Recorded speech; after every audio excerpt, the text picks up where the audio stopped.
Police revisited this quiet Leicestershire address more than once, yet for a long time, nothing about it seemed out of place.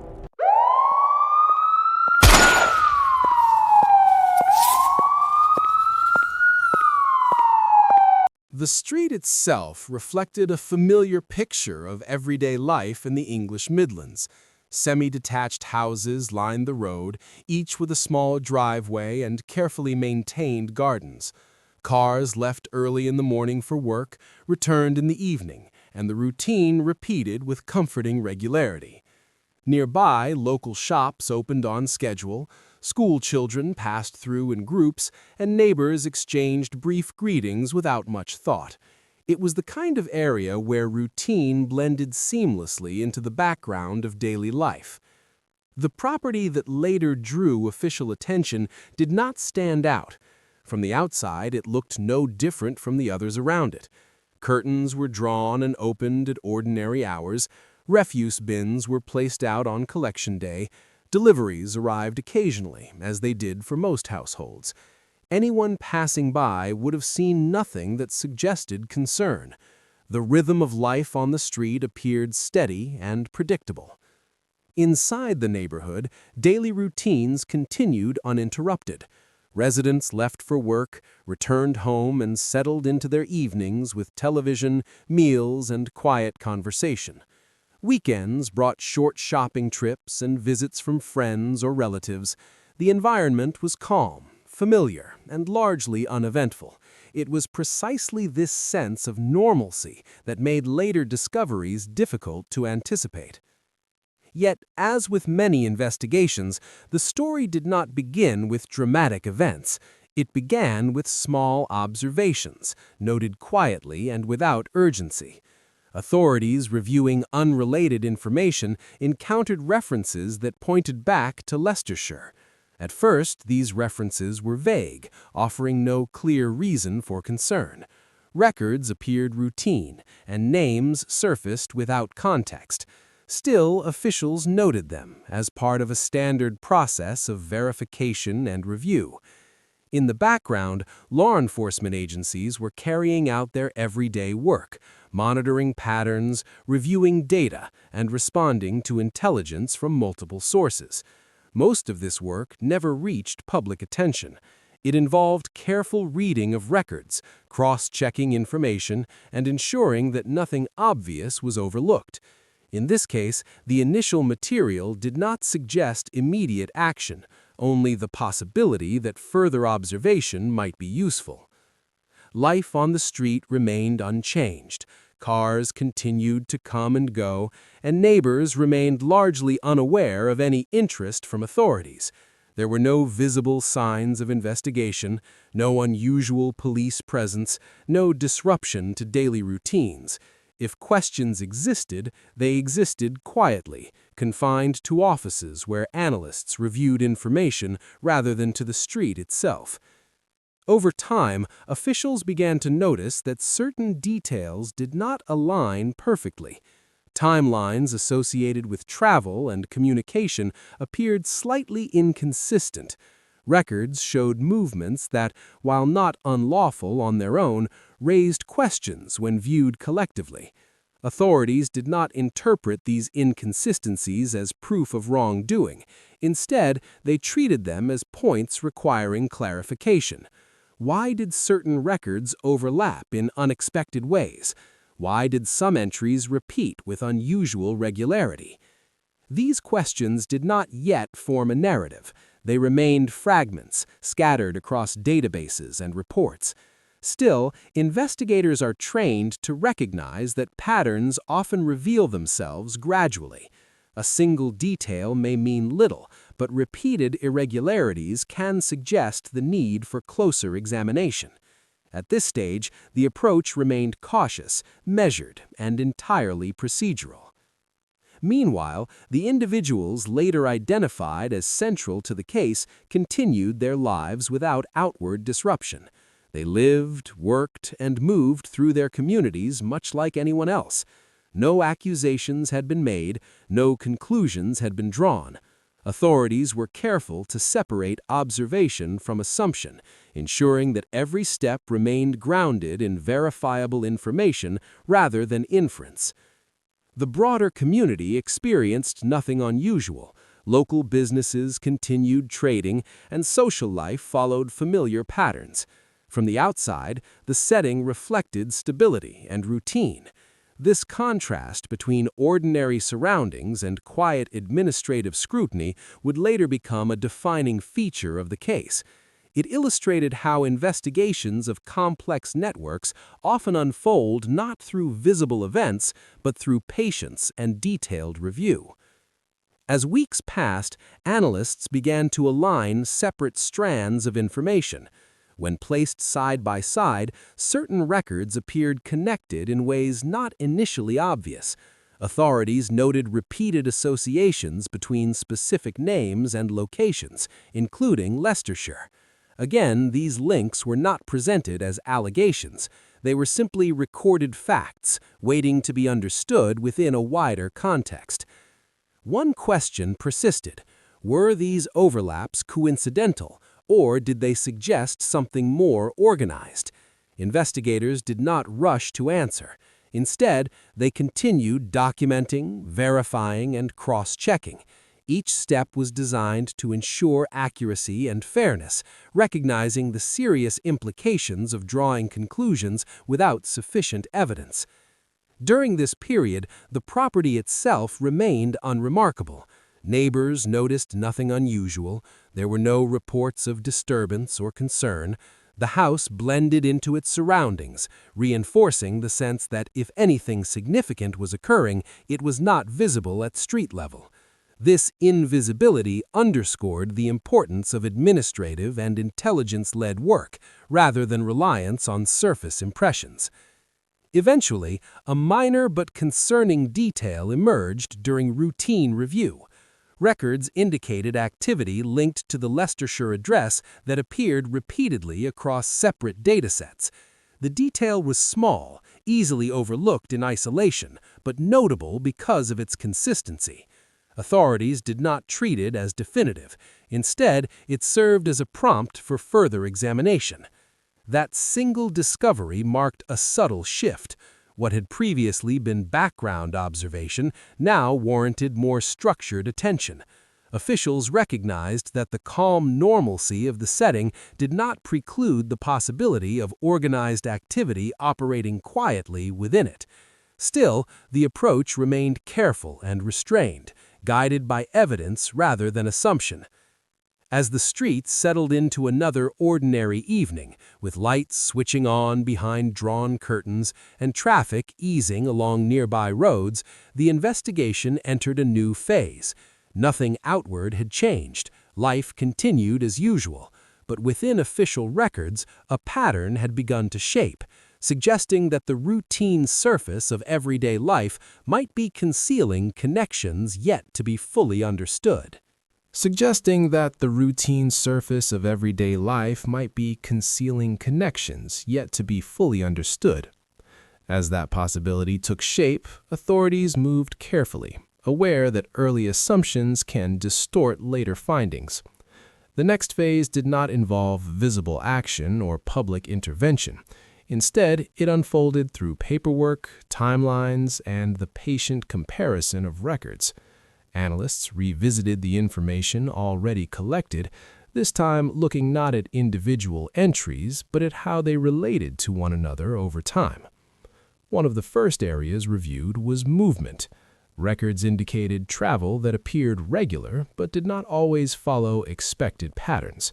Journeys overlapped with dates already noted in earlier reviews, creating sequences that were difficult to explain through routine personal or professional commitments alone.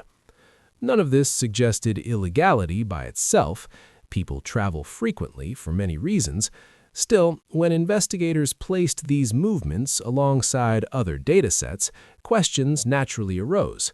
Why did certain trips align so closely with other recorded events? Why did these overlaps repeat? Alongside movement, communication records were assessed in a similarly neutral manner. Authorities did not focus on content, but on frequency and timing. Certain contacts appeared consistently across extended periods. Again, this was not unusual in isolation. Many people maintain regular contact with family or business associates. However, when these communication patterns were compared with travel timelines and location data, unexplained links began to appear. The repetition was subtle, but it was consistent enough to merit further logging. During this phase, individuals associated with the emerging pattern were introduced into the review cautiously. Names were noted without labels, backgrounds without assumptions. Investigators focused strictly on observable behavior, where individuals were present, when interactions occurred, and how often specific links repeated. This approach ensured that the process remained fair and evidence-led, avoiding any premature characterization. At the same time, authorities examined financial and administrative records connected to the same cluster of names. Most entries appeared ordinary, reflecting routine transactions and activities common to everyday life. Yet certain sequences did not align smoothly. Some records appeared out of sync with expected timelines, while others repeated in ways that were difficult to contextualize. Again, none of this was treated as proof of wrongdoing. Instead, it added another layer to an increasingly complex picture. Outside the offices where this work was taking place, nothing had changed. The Leicestershire street remained quiet. Residents continued their routines, unaware that analysts were mapping connections linked to an address that blended seamlessly into the neighborhood. There were no visible signs of concern, reinforcing the contrast between public normalcy and private administrative scrutiny. As the review continued, investigators began grouping observations into broader categories. Movement, communication, and administrative activity were examined side by side. When viewed collectively, these categories revealed overlaps that had not been apparent before. Certain dates appeared repeatedly across different datasets. Specific locations surfaced more often than expected. Authorities noted these patterns carefully, avoiding speculation while acknowledging that coincidence alone seemed an increasingly incomplete explanation. Throughout this process, restraint remained central. Officials were mindful of the responsibility that comes with investigation. Every observation was double-checked, every timeline was verified. Supervisors reviewed findings to ensure that interpretations remained grounded in fact. The emphasis was not on building a case, but on understanding whether the patterns observed justified continued attention. Gradually, the scope of review widened. What began with a single address now included connections extending beyond Leicestershire. Records pointed to interactions in other parts of England, though still without clear context. Authorities treated this expansion cautiously, recognizing that complex lives often span multiple locations. Still, the recurrence of the same names and timelines across regions suggested coordination that warranted documentation. One recurring question guided this stage of the investigation. Were these patterns independent of one another, or were they connected by an underlying structure? Investigators did not attempt to answer immediately. Instead, they focused on refining the data, ensuring accuracy and completeness. This deliberate pace reflected a commitment to procedural integrity rather than urgency. As more information was reviewed, the emerging picture became harder to dismiss as incidental. The same individuals appeared repeatedly at key points in the timelines. Movements aligned with administrative events in ways that lacked obvious explanation.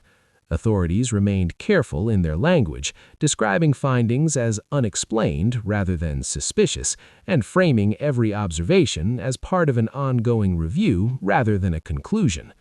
Eventually, during a routine internal briefing, analysts presented a consolidated overview. It showed overlapping timelines, repeated associations, and connections that extended beyond a single location. The presentation was factual, measured, and deliberately cautious. No accusations were made, no outcomes were predicted, yet the implication was clear to those reviewing the material. This was no longer a matter of isolated irregularities. The consistency and reach of the patterns suggested that continued passive observation would be insufficient. For the first time, officials acknowledged that the situation required closer, more structured attention. The decision was not dramatic, but it was significant. It marked the point at which routine monitoring gave way to a more focused investigative approach, guided by the principle that unexplained patterns, when persistent, deserve careful examination under formal oversight. That acknowledgement changed the pace and structure of the work that followed. What had once been a contained review began to extend outward, guided by procedure rather than urgency. Authorities expanded their focus beyond a single cluster of records, requesting additional information through established channels and ensuring that each step met legal and oversight requirements. The first development was administrative. Separate teams were asked to review related datasets independently, reducing the risk of confirmation bias. Each group worked with the same baseline information but was encouraged to identify connections without reference to earlier interpretations. This method, standard in complex investigations, helped ensure that emerging conclusions were rooted in evidence rather than assumption. As these parallel reviews progressed, it became apparent that the patterns identified earlier were not confined to one location.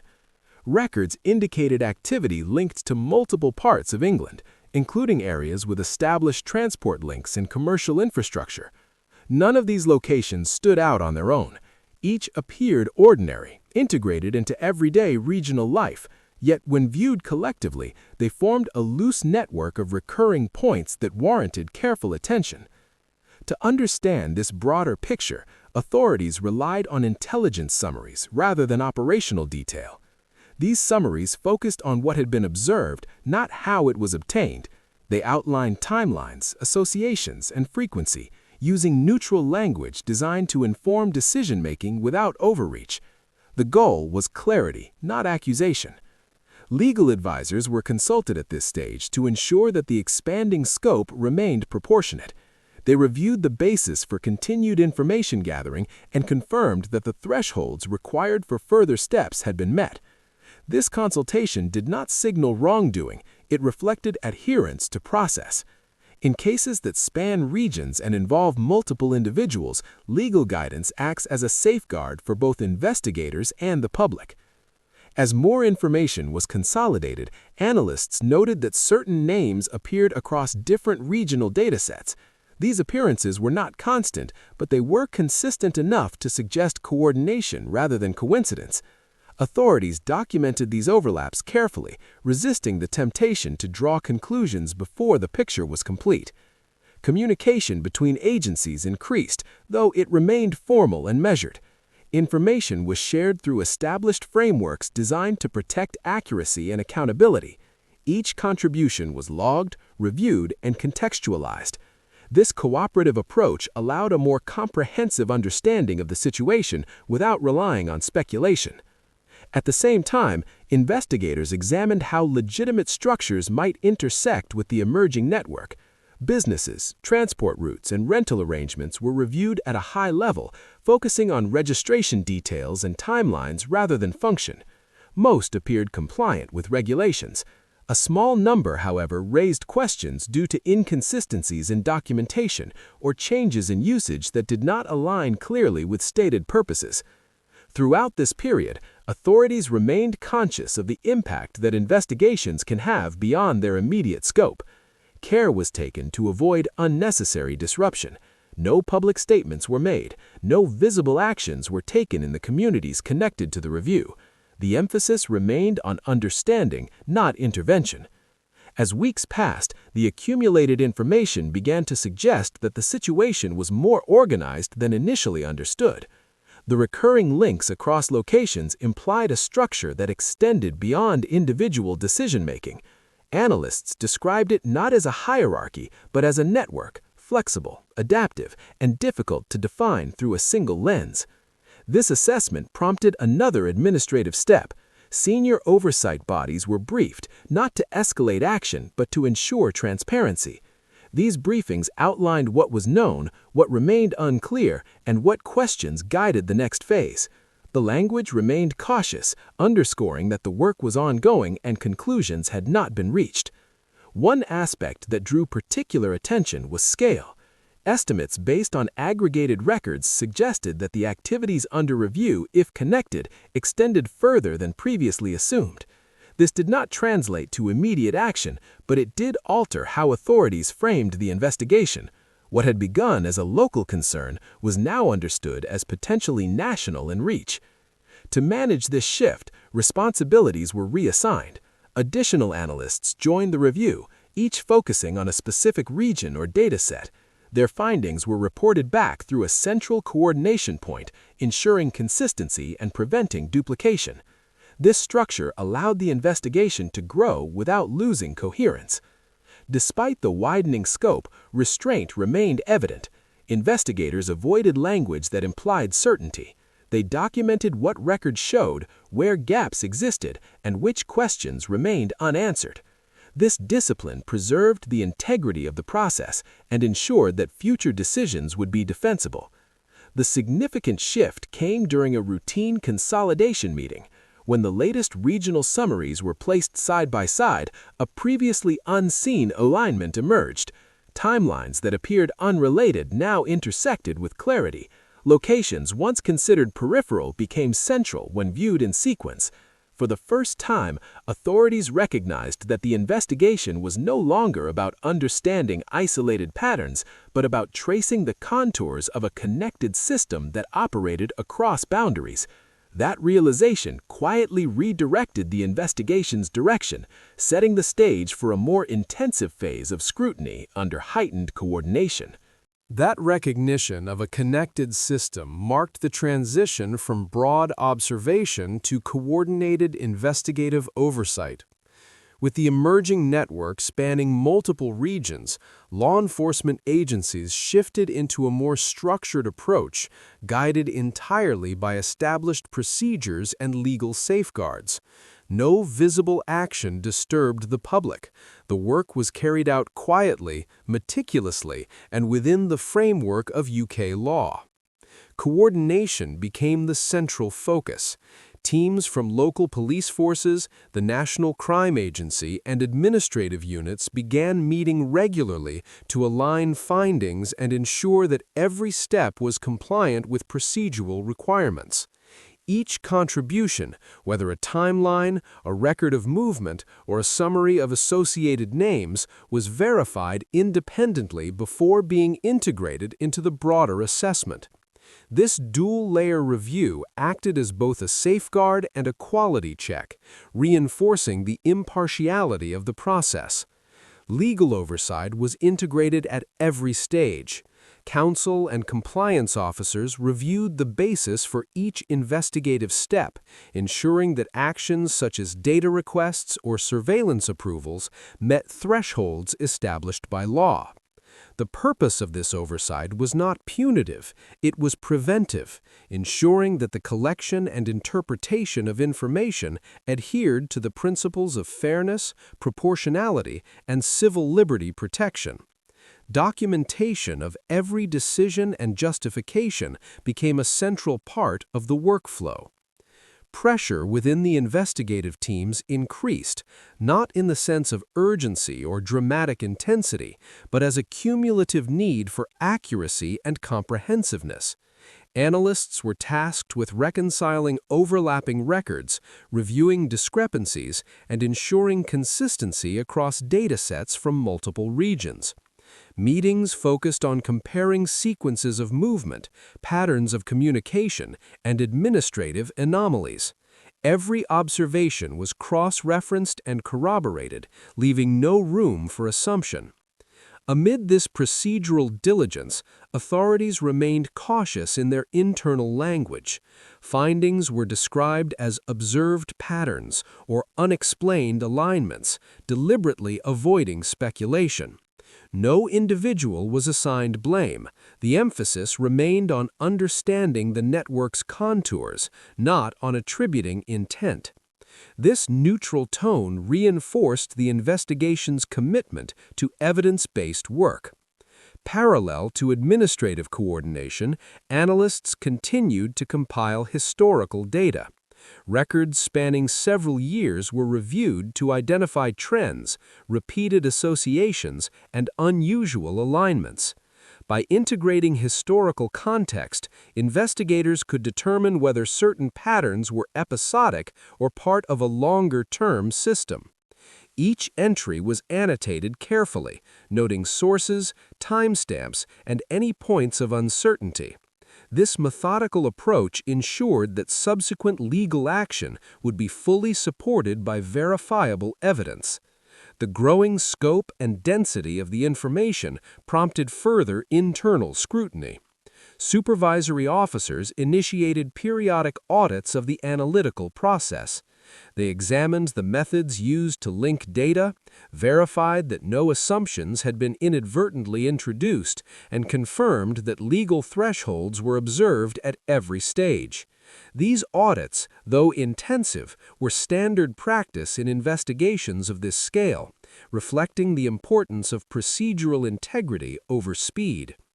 As layers of observation accumulated, authorities noted that certain connections were more persistent than others. Locations, individuals, and timelines that had initially seemed peripheral began to intersect repeatedly across multiple datasets. Analysts described these as recurring nodes within a broader structure. Yet even with this recognition, every interpretation was prefaced with caution. Records indicated association, not action, and correlation did not imply wrongdoing. It was during one such review session that an unexpected factual revelation emerged. A document previously overlooked within a regional dataset confirmed a previously uncertain link between multiple locations and timelines. The record did not contain sensational details. It was an administrative entry that verified an earlier pattern identified by analysts. What made it significant was its confirmation of continuity. The connections that had seemed tentative were in fact substantiated by independent evidence. This confirmation reshaped the investigative approach. While no operational tactics were discussed or implemented at this stage, authorities recognized that the patterns they had been monitoring were coherent and consistent across time and place. The revelation underscored the importance of patience and methodical verification in large-scale investigations, demonstrating how even small, neutral records can significantly enhance understanding when viewed in context. The investigative pressure was now defined not by immediacy but by responsibility. Analysts continued to review, compare, and document, understanding that each record had the potential to influence legal and administrative decisions. Coordination meetings expanded to include additional oversight officers, ensuring that interpretation remained grounded in evidence and free from personal bias. By the end of this phase, the picture that had begun with a single address in Leicestershire had solidified into a network that extended across multiple regions. The work remained internal, methodical, and fully procedural, with every step guided by law and policy. Analysts and supervisors alike recognized the importance of balance, understanding the network without presuming intent, confirming patterns without drawing conclusions, and maintaining vigilance while protecting rights. The factual revelation, the verified connection between disparate locations, served as both a milestone and a turning point. It confirmed that the investigation's scope was justified, that the observed patterns were meaningful, and that the next phase would require formal legal processes to manage the network responsibly. Yet crucially, it also reinforced the principle that the investigation was grounded entirely in evidence, patience, and procedural diligence, rather than speculation or sensational interpretation. In this way, investigative pressure was exercised not as dramatic enforcement, but disciplined, evidence-led coordination. The stage was set for the next phase, where formal legal and administrative measures would transition from observation to accountability, guided by the rigor and safeguards established during this methodical period. The verified connections identified in the previous phase prompted authorities to move toward formal resolution, guided entirely by legal frameworks and procedural safeguards. What had been a pattern observed across multiple locations now required the application of the rule of law, ensuring that any outcomes were grounded in evidence and due process rather than assumption. Formal action began with the identification of individuals whose repeated appearances and associations had been corroborated through documentation. Each person was considered in the context of verified records and timelines. Arrests were carried out following strict legal protocols, with care taken to respect the rights and dignity of all involved. At no point were actions taken based on speculation. Each measure followed from documented patterns and legal authorization. Once in custody, individuals were processed in accordance with UK legal standards. Interviews, evidence logging, and formal notifications were conducted under oversight, with legal representation available throughout. These procedures were designed to maintain fairness, ensure transparency, and provide a clear record for subsequent judicial proceedings. Investigators and administrative officers documented each step meticulously, creating a factual account that could withstand scrutiny in a court of law. The case moved into formal court proceedings, where charges were presented based on the evidence collected. In this instance, the charges reflected the nature of the network identified: large-scale distribution of controlled substances verified through multiple corroborated sources and timelines. Sentences were determined by the judiciary according to the established statutory framework, reflecting the severity of the activities as defined by law. Talib Hussein received 24 years, while Ayaz Hussein was sentenced to 12.5 years, outcomes that illustrated the legal system's application of accountability. Throughout the resolution phase, authorities and the courts maintained a neutral, factual perspective. Proceedings were not sensationalized. Media reporting, where present, focused on verified outcomes and the broader implications of law enforcement actions. There was no emphasis on dramatizing events or personal details beyond what was necessary to contextualize the legal decisions. The objective remained education and public understanding rather than entertainment. Beyond individual outcomes, the resolution phase highlighted the function of oversight and procedural rigor. Administrative reviews confirmed that every step, from identification through arrest to prosecution, was supported by documentation and legal authorization. This reinforced public confidence in the process and demonstrated that complex investigations could be conducted without compromising fairness or civil liberties. The consequences of the investigation extended further than the immediate legal outcomes. Records indicate that administrative processes were updated to improve future coordination between regional authorities. Analysts noted lessons learned in the management of data, verification of repeated patterns, and interagency communication. These refinements were implemented not as punitive measures, but as improvements to operational integrity, ensuring that future cases could be addressed efficiently and lawfully. In addition, the resolution phase allowed authorities to consolidate the understanding of broader networks. Documentation and analysis of the patterns identified provided insight into how activities were organized and coordinated, without focusing on operational specifics. This information informed future policy decisions and community guidance, highlighting the importance of lawful oversight and evidence-based intervention. Community engagement was another component of the resolution. Local residents were reassured that the investigation had been conducted with procedural fairness and without unnecessary disruption. Outreach emphasized the importance of civic awareness, the role of legal safeguards, and the ways in which ordinary citizens can contribute to maintaining lawful order. This measured approach reinforced public trust and underlined that the outcomes were the product of careful observation and evidence-based decision-making, rather than dramatic enforcement. As the court proceedings concluded and sentences were imposed, investigators reflected on the significance of accountability within the legal system. Actions had consequences, and those consequences were administered in a manner consistent with law and fairness. This phase demonstrated the capacity of structured, methodical processes to translate observation into legal resolution, ensuring that observed patterns were addressed responsibly.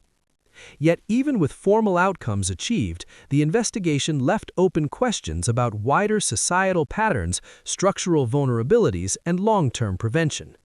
Authorities recognize that resolution does not necessarily imply finality. Systems of oversight, reporting, and community engagement must remain vigilant, adapting to evolving circumstances. The focus shifted toward understanding lessons learned and reinforcing mechanisms for monitoring and intervention in the future. By the end of the resolution phase, the investigation had achieved its immediate objectives. Individuals connected through verified patterns were held accountable, legal processes were respected, and public trust was reinforced. The emphasis on patience, evidence review, and procedural integrity had ensured that all actions were measured and defensible. These outcomes served not only to address the immediate network, but also to provide a framework for managing similar situations in the future. The final reflection of this phase was one of balance. Law enforcement had acted decisively, yet carefully, the courts had applied sentences proportionate to the documented facts, and the community had been informed in a neutral, responsible manner. While immediate operational activities were concluded, the broader understanding of process, oversight, and civic responsibility continued, forming the bridge to long-term lessons and community resilience. By the conclusion of formal proceedings, life in the Leicestershire community gradually returned to its familiar rhythm. Streets remained quiet, shops continued to open and close on schedule, and residents carried on with routines largely undisturbed. Yet beneath this everyday normality, subtle shifts had taken place, shaped by the investigation and its outcomes. Community awareness of civic responsibility and the role of law enforcement had quietly strengthened. Neighbors became more observant of unusual patterns, understanding that vigilance could support safety without intruding on privacy or daily life. Local authorities capitalized on this moment to reinforce public education. Meetings and informational sessions explained the purpose of the investigation in neutral, factual terms, focusing on process and prevention rather than sensational details. Residents learned about the importance of reporting anomalies, understanding how structured observation can identify patterns, and recognizing that seemingly minor details can have broader implications. These initiatives emphasized partnership between law enforcement and the community, framing vigilance as a shared responsibility rather than a source of anxiety. Policy developments also emerged from lessons learned during the case. Internal reviews highlighted the value of coordinated interagency communication, careful documentation, and the verification of repeated patterns before action. Administrative procedures were refined to allow for more efficient information sharing while maintaining strict compliance with legal requirements. Analysts and oversight bodies incorporated these practices into training programs, ensuring that future investigations could operate with both effectiveness and impartiality. The case also offered insights into broader operational considerations. Authorities reflected on how networks can span multiple regions, intersecting with routine structures in ways that are not immediately visible. Understanding these patterns without presuming intent became a guiding principle for future work, reinforcing the necessity of evidence-led observation. Analysts noted that small discrepancies in administrative records, when observed consistently across datasets, can indicate connections worthy of investigation. Such lessons strengthened institutional capacity to identify and respond to complex situations in a responsible manner. At the community level, residents reported a heightened sense of awareness without alarm. They understood that law enforcement operates discreetly, guided by legal safeguards and evidence-based methods. The balance between maintaining ordinary life and ensuring security became clearer, illustrating how careful oversight can coexist with everyday routines. Public trust was reinforced as citizens observed that actions taken were proportionate, legally grounded, and guided by procedural integrity rather than conjecture. Despite the progress, some questions remained unanswered. The broader dynamics that allowed the network to operate across regions could not be fully explained within the scope of the investigation. Authorities recognized these gaps, noting that evolving patterns in behavior and logistics require ongoing monitoring and adaptive policy frameworks. By acknowledging uncertainty responsibly, the investigation reinforced its commitment to accuracy and transparency rather than speculation. Long-term, the case contributed to a stronger culture of procedural diligence within law enforcement agencies. Teams became more adept at verifying complex associations, ensuring interagency coordination, and maintaining neutrality in interpretation. The lessons learned informed not only operational procedures, but also public guidance, highlighting how factual documentation, methodical review, and restraint in reporting can prevent misinformation and encourage informed civic participation. Educational initiatives stemming from the case emphasized the ripple effects of law enforcement work. Schools, local councils, and community groups incorporated discussions on pattern recognition, the importance of reporting irregularities, and the role of oversight in fostering safety. By framing these topics in a factual and neutral manner, authorities ensured that public understanding grew without fear or sensationalism. Residents could appreciate the connection between observation, accountability, and lawful resolution. The legal outcomes and administrative reflections together demonstrated the interplay between observation, verification, and accountability. Individuals who were part of the network faced consequences determined by the rule of law, underscoring the principle that actions have legal repercussions. At the same time, procedural safeguards ensured that the process remained fair, impartial, and transparent, providing a model for handling similarly complex situations in the future. Ultimately, the investigation reinforced a broader lesson. Beneath the familiar surface of daily life, careful observation, structured review, and adherence to procedural and legal standards are essential in maintaining civic safety and trust. Ordinary streets, routine patterns, and everyday communities can conceal complexities that require measured, evidence-led oversight. By remaining patient, methodical, and neutral, authorities demonstrated that the combination of vigilance and fairness is central to effective law enforcement. As residents continued their routines in Leicestershire, the investigation's quiet presence persisted in memory and practice. Systems of monitoring, reporting, and oversight had been strengthened, educational outreach had increased awareness, and institutional procedures had been refined. Life appeared unchanged, yet the community, law enforcement, and broader governance had all absorbed lessons that would inform responsible observation and intervention in the future. In reflecting on the full cycle, from subtle patterns noticed in ordinary routines to legal resolution and community engagement, it becomes clear that the careful alignment of observation, verification, and accountability is both the foundation of lawful intervention and the safeguard of public trust. Just as the quiet streets first revealed small irregularities, so too did patient, methodical work ensure that these observations were addressed thoughtfully, responsibly, and with lasting impact. If you want to explore more real UK cases and understand how investigations unfold, subscribe and turn on notifications to stay updated with our latest episodes.